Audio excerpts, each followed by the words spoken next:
Par la croissance de la révélation de Christ en nous, nous est donnée une connaissance plus définie, plus profonde des lois de cette vie. Quand nous entendons sa voix, nous sommes dans le repos et dans la tranquillité intérieure, et aucune incertitude n'est en nous. Christ est le chef de la maison sacerdotale, c'est de lui et de lui seul que nous devons dépendre. Mais nous devons voir le modèle par une révélation du Saint-Esprit, afin que sous l'onction qui dirige et conduit, nous soyons amenés expérimentalement dans la pratique des lois de sa vie. L'apôtre Paul, qui avait une connaissance vaste et très profonde de Christ, a défini l'importance vitale de la vision spirituelle naissant de la voix de Dieu, celle de la vie dans notre esprit par ces mots, l'intelligence spirituelle. Les Écritures doivent être enseignées par l'expérience, car la connaissance des vérités spirituelles ne saurait répondre aux besoins de l'homme, mais uniquement l'expérience de ces vérités par sa vie. Comme le Père qui est vivant, m'a envoyé et que je vis par le Père, ainsi celui qui me mange vivra par moi.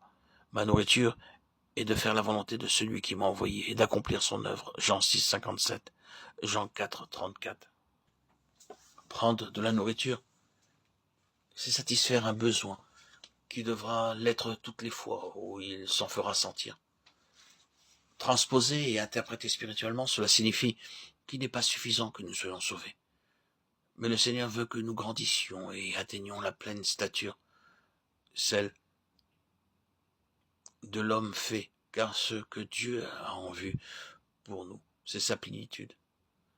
Ceci fait apparaître dans notre champ de vision la question si importante de la nourriture spirituelle, qui, lorsqu'elle manque, conduit le peuple de Dieu à une terrible tragédie qui est d'être ballotté à tout vent de doctrine. Éphésiens 4, 14. En considérant Jean 4, 34, ce qui importait pour notre Seigneur, c'était d'accomplir, d'une part, l'œuvre de Dieu pour laquelle il était venu ici-bas, et d'autre part, cette œuvre demandait la recherche, la connaissance et l'accomplissement de la volonté divine. Nous voyons dans cette déclaration l'importance de l'obéissance, car la nourriture dont il parle ne pouvait lui être accordée qu'à cette condition, et il ne saurait y avoir de croissance et de maturité sans l'obéissance. C'est en obéissant que nous recevons la vie, celle qui satisfait l'être intérieur. La volonté du Seigneur était toujours au diapason de celle du Père. Elle n'était jamais divergente. Ce n'était pas chez lui une détermination propre, mais le fait d'un profond accord avec le Père. C'est parce qu'il en était ainsi que la vie coulait sans cesse en lui. Il vivait dans une satisfaction continuelle, étant toujours à la hauteur de toutes les situations et circonstances, et en mesure de répondre au désir de Dieu, comme il le déclare en Jean 6, 57. Comme le Père qui est vivant m'a envoyé et que je vis par le Père, ainsi, celui qui me mange vivra par moi.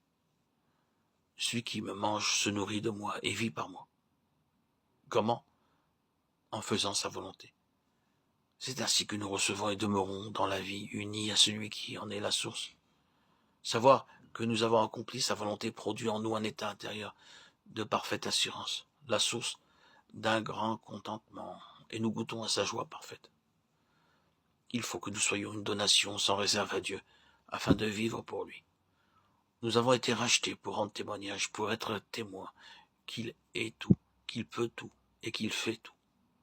En recherchant sa volonté et en la faisant, la vie ne cesse de couler en nous. Et cela signifie que Dieu lui-même se livre à nous pour nous instruire et nous enseigner de lui. Le Seigneur a révélé à l'apôtre Paul 4 choses. Dieu l'avait destiné à connaître sa volonté, à voir le juste, à entendre les paroles de sa bouche, et être son témoin des choses vues et entendues. Actes 22, 14, 15. Ceci est également vrai pour nous. Dieu veut gérer son œuvre en travaillant sous sa conduite pour accomplir ce qu'il nous a révélé. Nous expérimentons repos et tranquillité, et nous sommes simplement les canaux pour réaliser ce qu'il nous a commandé. Ce n'est que lorsque nous connaissons sa pensée, son intention, sa volonté, que nous sommes autorisés à lui dire « Tu as dit la voix de Dieu est celle de sa vie. Dieu a une vie qui parle, et lorsque nous l'entendons, elle nous façonne, nous rend aptes à faire ce qu'il nous a dit.